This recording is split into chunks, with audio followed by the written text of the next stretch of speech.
Jilbab yang syar'i atau berhijab yang syar'i itu apa saja kriterianya?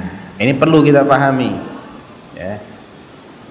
Yang pertama, ini disebutkan oleh Syekh Al-Albani dan yang lainnya dalam kitab beliau Jilbabul Mar'ah Al-Muslimah. Tentunya setelah para ulama ini meneliti ayat-ayat dan hadis-hadis yang ada, mereka bisa menyimpulkan bahwa kriteria jilbab syar'i itu harus memenuhi 8 syarat ya. Syarat yang pertama, dia menutup seluruh tubuh. Ada yang diperselisihkan wajib ditutup apa enggak, yaitu wajah dan telapak tangan. Selain ini semuanya sepakat wajib ditutup. Dua hal ini, wajah dan telapak tangan, diperselisihkan. Ada yang bilang wajib, ada yang bilang sunnah, nggak wajib. Nanti akan kita bahas secara tersendiri. Itu syarat yang pertama. Yang kedua, dia tidak boleh bersifat menghiasi si pemakai. Karena apa? Tujuan dari berjilbab atau berhijab itu agar si perempuan nggak menarik di mata orang, gitu loh. Perempuan ini kalau nggak pakai jilbab dia menarik, menggoda. Dikasih jilbab ditutupin, hal-hal atau keindahan-keindahan ini ditutup agar tidak menggoda laki-laki ketika dia keluar dari rumahnya. Itu tujuannya. Jadi konsepnya itu seperti itu sebetulnya. Makanya dipersyaratkan jangan pakaian ini justru pakaian yang bersifat atraktif ya. Ada bordirnya, warna-warni, motifnya bunga-bunga ya. Malah semakin menarik dia dengan pakaian itu. Ya ini nggak sesuai dengan konsep berjilbab ya, nggak sesuai dengan konsep berjilbab.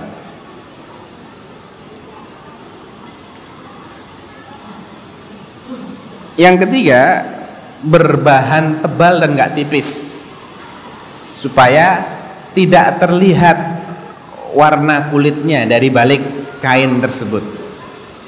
Para ulama menjelaskan, jadi seandainya seseorang melihat orang yang berjilbab, dia nggak tahu ini orang kulit putih, kulit hitam, sawo matang, kuning langsat, nggak tahu dia.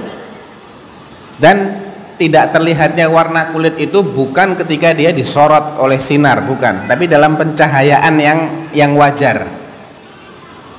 Dilihat sepintas nggak kelihatan, bukan dilihat dengan terpaku, bukan juga bukan karena lagi terang juga bukan.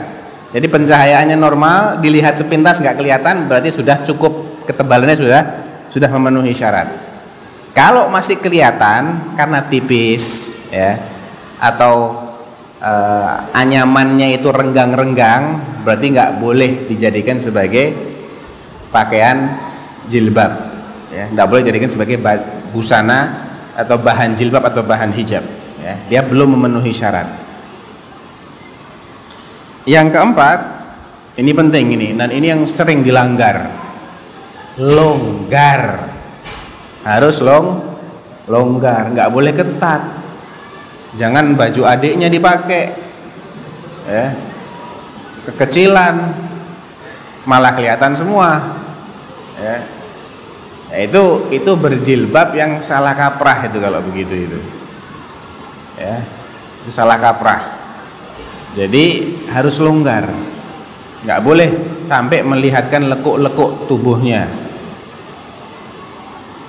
Yang kelima, tidak diberi wangi-wangian ya. Sekali lagi kita harus paham konsep berjilbab itu supaya di perempuan ini nggak menarik kalau dilihat ya, tidak menimbulkan fitnah atau godaan. Makanya tidak boleh menebarkan bau harum yang semerbak. Kalau ini jelas, nas hadisnya jelas. Rasulullah mengatakan ayyumra'atin ista'tarat, perempuan manapun yang menggunakan wewangian ya, thumma kharajat min baitiha, kemudian dia keluar dari rumahnya, famarrat ala qaumin, dan dia melewati sekumpulan laki-laki, liyajidu rihaha, agar mereka mencium bau wanginya, fahiya kadza wa kadza, wa fi riwayah fahiya zaniyah, maka dia berarti telah berbuat dosa ini dan itu. Di riwayat lain dia telah dianggap seperti perempuan yang berzina. Karena yang namanya zina, ayyuhal ikhwah, tidak mungkin terjadi begitu saja, tidak mungkin, mesti ada muqaddimahnya, ya, mesti ada muqaddimahnya, mulai dari pandangan yang diumbar. Kenapa diumbar? Karena nggak ditutupin kecantikannya, ditampakkan, orang kepengen lihat akhirnya, ya. Apalagi ada bau harum yang semerbak, tambah kuat rangsangannya. Apalagi pakai perhiasan, tambah lagi. Cara berjalannya juga tidak sopan, dengan cara berjalan yang maaf meliak-liuk, genit, ya. Tambah lagi, sudah begitu pakai sepatu tumit tinggi, teplak-teploknya itu sudah bikin orang, ada apa sih ini, gitu kan. Coba kalau pakai sepatu yang biasa, nggak merangsang kan. Jadi ini semua adalah muqaddimah, dan itu yang paling berperan adalah kaum wanitanya. Makanya dalam ayat tentang perbuatan zina itu yang disebut lebih dulu adalah wazaniyatu wazani, pezina wanita dan pezina laki-laki, cambuklah mereka 100 kali. Disebut perempuan lebih dulu karena dia ini yang memicu terjadinya perzinaan, dan zina nggak mungkin terjadi kecuali karena perempuannya ini yang merelakan dirinya untuk berbuat itu. Jadi konsep ini harus kita pahami betul-betul. Ini emang supaya perempuan tidak menarik, dan ketika dia nggak menarik, dia aman, ya, dirinya tidak dilecehkan dan orang lain tidak terjerumus dalam dosa gara-gara dia. Makanya tidak boleh pakai wangi-wangian. Yang keenam, tidak boleh seperti pakaian laki-laki. Ini juga jelas nasnya, dalilnya jelas, ya. La'ana Rasulullah sallallahu alaihi wasallam al-mutasyabbihina minar rijali bin nisa wal mutasyabbihati minan nisa'i bir rijal. Rasulullah sallallahu alaihi wasallam melaknat, artinya mengutuk, mendoakan agar mereka itu dijauhkan dari rahmat Allah. Siapa mereka? Laki-laki yang bertingkah laku meniru-niru perempuan, dan sebaliknya perempuan yang meniru-niru laki-laki. Meniru-niru dalam apa saja yang merupakan ciri khas laki-laki, dalam cara berjalan, ya, dalam gaya bicara, dalam cara berpakaian, dalam potongan rambut, dan apapun. Laki-laki juga begitu, kalau dia meniru perempuan dia dilaknat. Berarti pakaian yang seperti ini adalah pakaian yang tidak syar'i, nggak boleh tiru-tiru pakaian laki-laki. Yang ketujuh, tidak menggunakan pakaian yang menyerupai pakaian khas orang kafir, walaupun menutup aurat, walaupun sekujur tubuh, seperti pakaiannya biarawati, itu khas buat mereka, ya, nggak boleh. Itu pakaian khasnya orang kafir, atau yang lainnya. Pokoknya pakaian khas orang kafir nggak boleh dipakai oleh seorang muslim.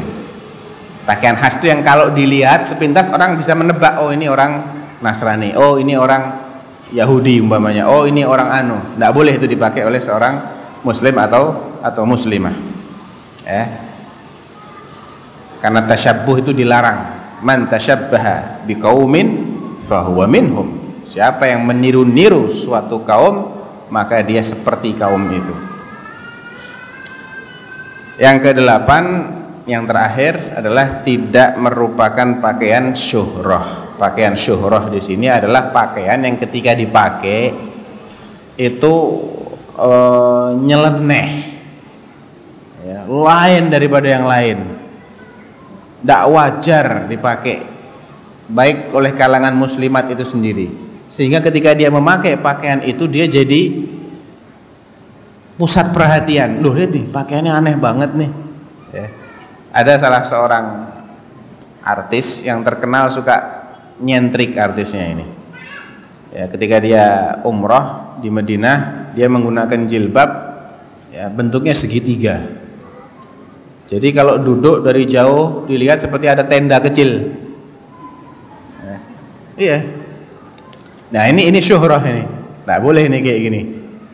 Ini pakaian yang menjadikan orang itu terkenal. Wow, ini nih yang pakaiannya kayak tenda nih. Ini ibu ini jilbabnya kayak begini nih. Nah, nggak boleh yang seperti itu. Ya. Karena itu juga nggak sesuai dengan konsep berjilbab. Ya. Tentang pakaian syuhrah ini juga perlu diwaspadai ya. Nah, kalau sudah terpenuhi ke-8 syarat tadi, menutup seluruh tubuh kecuali yang diperselisihkan, wajah dan telapak tangan. Yang kedua, tidak merupakan perhiasan dengan sendirinya. Pakaian itu sendiri jangan menjadi perhiasan, desainnya menarik, motifnya dan lain sebagainya. Yang ketiga, longgar atau bahannya tebal, nggak tipis, menerawang ya, atau tembus pandang. Longgar, tidak ketat, kemudian tidak menyerupai pakaian laki-laki, tidak menyerupai pakaian wanita kafir, ya, kemudian tidak diberi wangi-wangian dan tidak merupakan pakaian syuhrah, pakaian yang menjadikan orang itu terkenal, menjadi ciri khas dia, ya. Jadi objek perhatian kalau dipakai di tengah kerumunan manusia, orang jadi nunjuk tuh lihat tuh. Ibu ini pakaiannya antik banget. Ya. Dan itu bukan sesuatu yang memang diizinkan oleh syar'i, ya. Karena ada orang yang menggunakan busana muslimah dan itu sesuai dengan aturan syariat dianggap aneh. Kalau ini abaikan saja, abaikan. Jadi dia menggunakan pakaian yang aneh dan itu nggak sesuai dengan tuntutan syariat. Ini yang dimaksud dengan pakaian syuhrah. Jadi kalau sudah seperti itu berarti dia sudah dianggap berjilbab sesuai syariat.